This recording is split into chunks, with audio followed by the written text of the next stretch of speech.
those lights on that after the spread. They don't look as rough. Good morning, mountain riders. It is day 5 and the big day. We're heading up into the Alpine Pass. Cinnamon Pass open. That's a good thing. We took a detour south along the lake as the road's a little more curvy and scenic through here, but we're quickly back on 30 heading towards the pass. For the most part, the main road leading out to the parkland is really well maintained, smooth, nice, fast, easy riding. Once you get past the ATV parking area, the road gets smaller and it's starting to get rougher as we begin to gain some elevation. I'm already starting to huff and puff. Hey, watch out for that deer. Cool.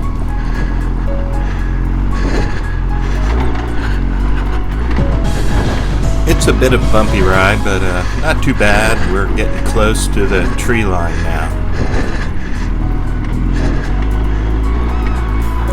Getting pretty rocky up here.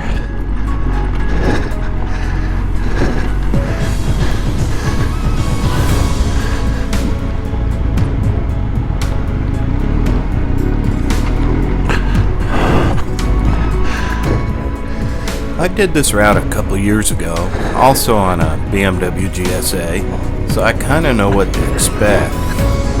Once you hook around that first switchback, things get steep for a while. There's a series of them that we have to climb through here before it'll start to level out again once we reach the higher country. Getting up there now.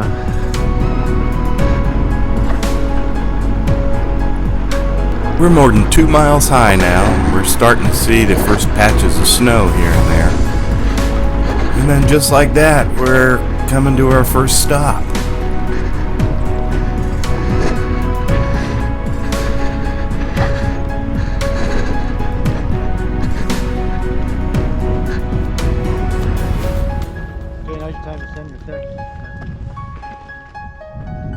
Cinnamon Pass. Cinnamon Pass sits below Cinnamon Mountain, which I am betting got its name because it's pretty much cinnamon colored. Quite a rocky climb. From the top of the pass, the next several miles will take us on a sometimes steep downhill to Animus Forks. We're starting to run into the first traffic of the day. It's a little later in the morning and a lot more people are out now. Animus Forks is a hub where several roads all come together, and because of the increased traffic in the area, the roads are a lot more torn up coming into it. It sure is pretty though. It's a beautiful valley.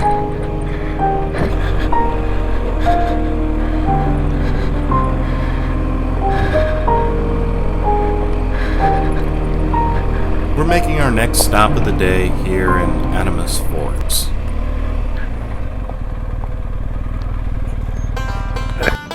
Prospectors first came here in 1873. By 1876, a small mining community had built up, as many as 30 buildings, several of which still remain, as well as the original mining works. Sitting at 11,200 feet, the town thrived during the summer and then had to be abandoned during the winter. They once recorded snow 25 feet deep here. Amazing. Nice stop in Animus Forks. Old mining ghost town. Museum now. Animus Forks sits about 12 miles north of Silverton, Colorado, and it's a fairly easy drive out here, so it draws a lot of people. The big mine.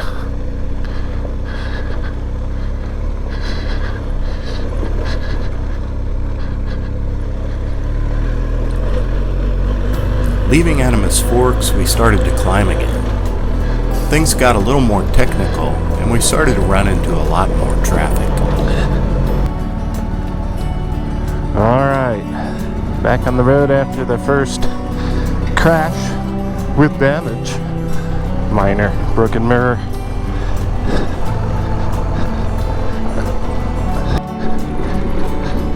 The road led us up into a long valley.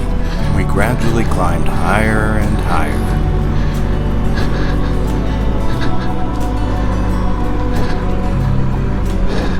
And it sure is some beautiful country.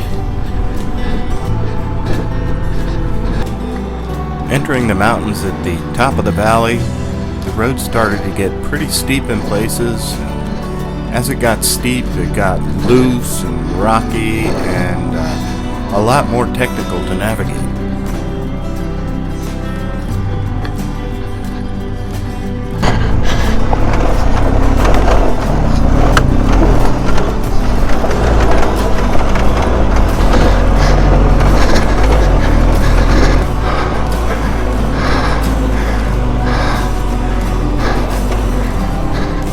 Where is everybody? Way up there.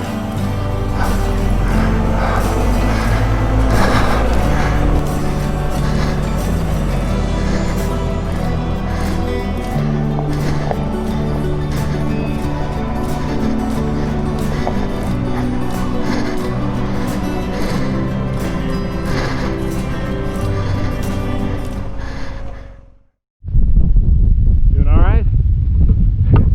Takes it out of you. Oh, we're definitely getting some adventure today. Yeah, I think the highest will be going. But it is rocky as hell up here, and steep, and loose.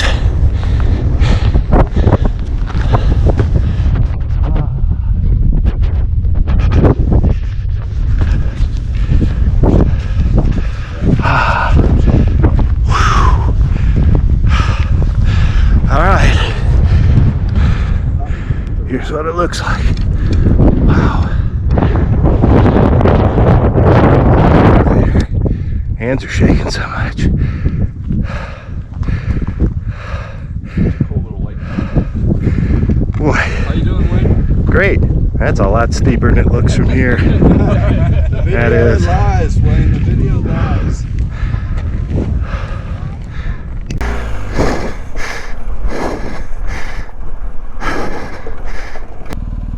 Hurricane Pass. Good deal. Coming down from Hurricane Pass, we hit some really steep sections here and there.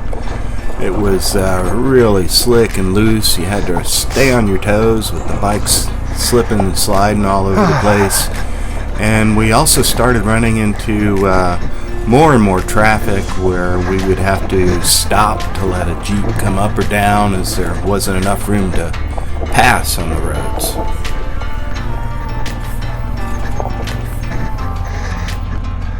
So as you see, it's really hard to stop on this stuff once you get moving. I mean, your wheels just lock, but you just keep sliding.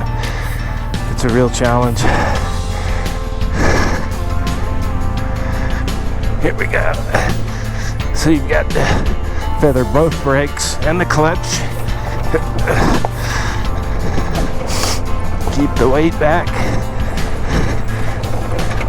And try to keep it just to where the engine's turning over and doing the engine braking.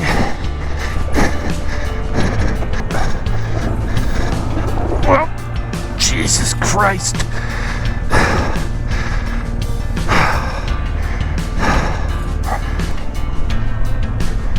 Beautiful.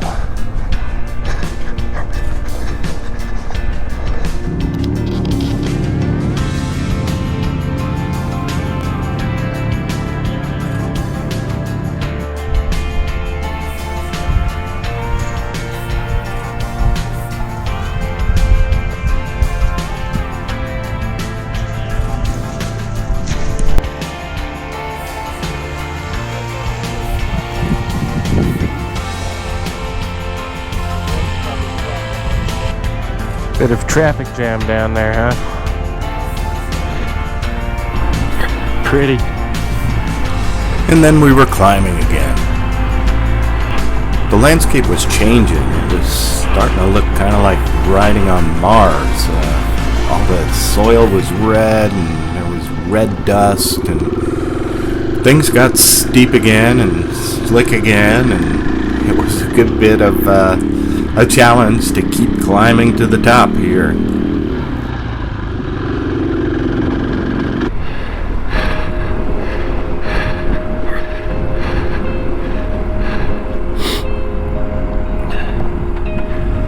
Oh boy, that looks like a drop. A steep drop.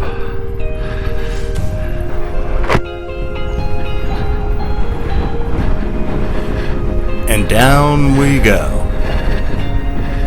Man, the scenery here is just absolutely stunning. Look at those orange hills. My gosh.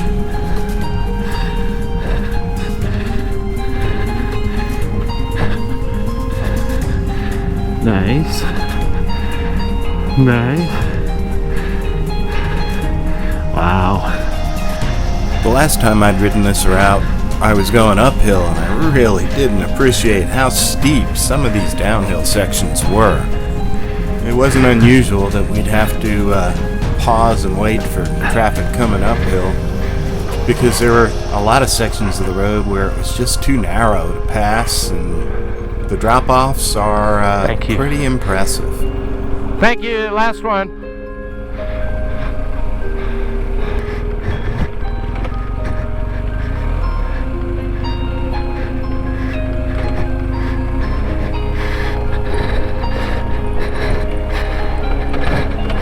The descent to Corkscrew Gulch goes on for miles and miles through switchback after switchback. It's a real test piece to ride, and we wouldn't make it through today without a couple of small incidents.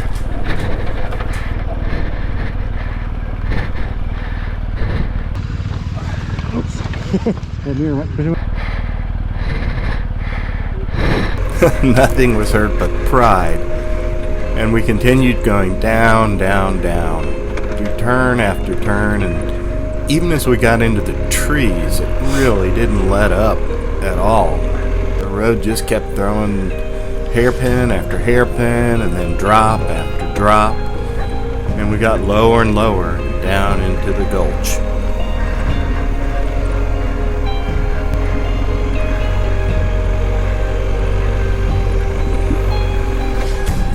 Coming out of the last of the really steep section, the road hooked around a hairpin and then started to meander through a small valley. Wet spots started appearing, and we eventually drew closer and closer to a stream. And the guy started relaxing a little bit and having some fun. The worst of this was over.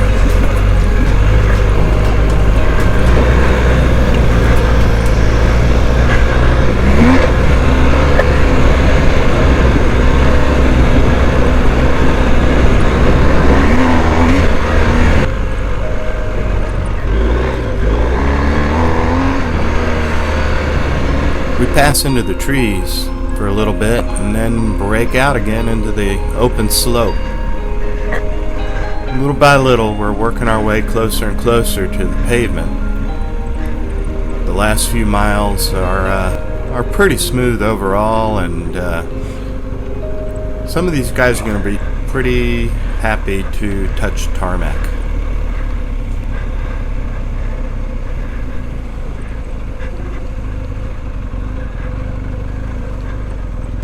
This has been a fantastic day. Section 2 of the Colorado Backcountry Discovery Route is certainly the hardest, and in my opinion, by far the most scenic. There's still a little more to go, but we'll get to that in a bit.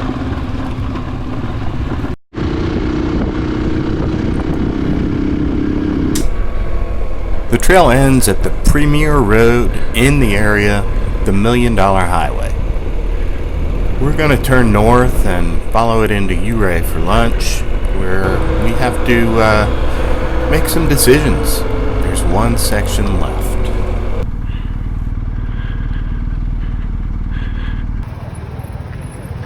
We've stayed in Ouray a couple times on our riding trips. It's one of my favorite places, and the place to be is the rooftop bar at the Ouray Brewery. Wave upstairs, guys, upstairs.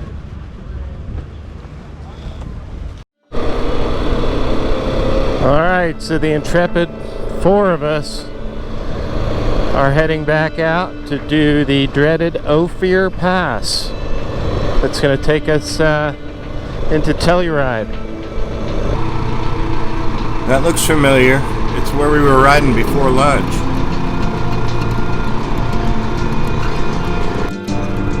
Alright, starting down Ophir Pass. New territory for me. It's something I've been wanting to do. Alright, Ophir Pass. Okay. So from what I've heard, I'm expecting a few things from Ophir Pass. Just looking around, rocks. There's supposed to be a lot of loose rocks. And, okay, that certainly seems to be living up to what I've been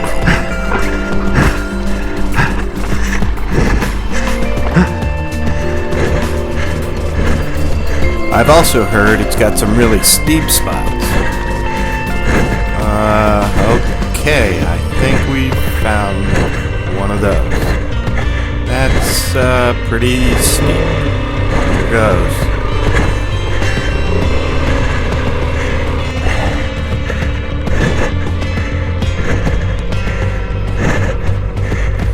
I've also heard it's narrow, just one vehicle at a time.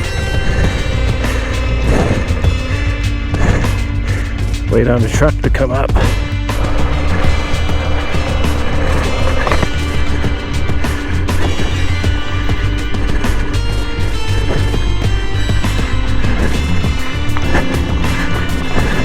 Rocky, steep, and narrow mean there's no margin for error.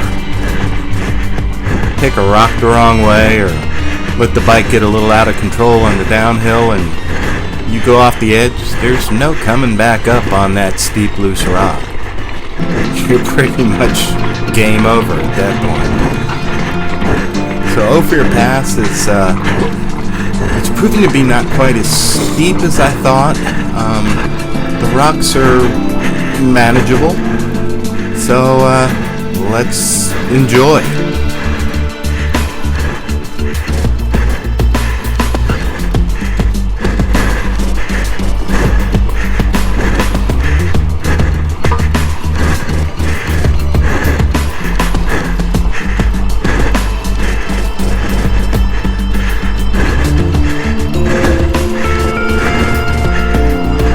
Getting near the tree line now. Looks like we made it.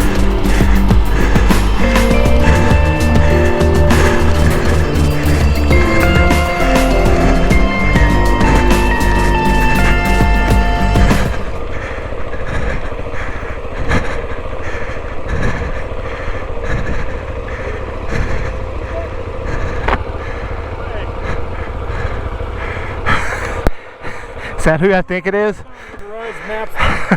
Well, look who's here. How are you doing, Mr. Metzger? Alright, I thought I'd just take a chance and I was about to turn around and I see it. Here we are. Well, good. So come on, lead us in or follow us in or whatever. Yeah, I'll go ahead and just turn around. You're going to go into Telluride, right? Yeah.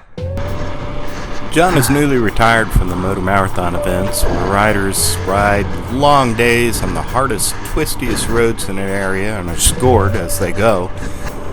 And a new guy is about to take over and get these things started up again. They're a lot of fun. Wow, look at those mountains. We rolled into Telluride, shared a beer in the parking lot, took a socially distanced and relatively isolated dinner in town, and then went to our rooms to pack up for the ride back to Denver and returning our rental bikes tomorrow. That wraps up my bucket list ride to do the Colorado BDR, the hardest sections. And in episode 14, we return to home, the Blue Ridge Mountains. Tomorrow Tomorrow we head out to start filming episode 14, a visit to the Dragon, the Charahala, and other roads and places you'll find both fun to ride and great to visit. Don't forget to subscribe to the YouTube channel and follow us on Facebook. See you in about a week.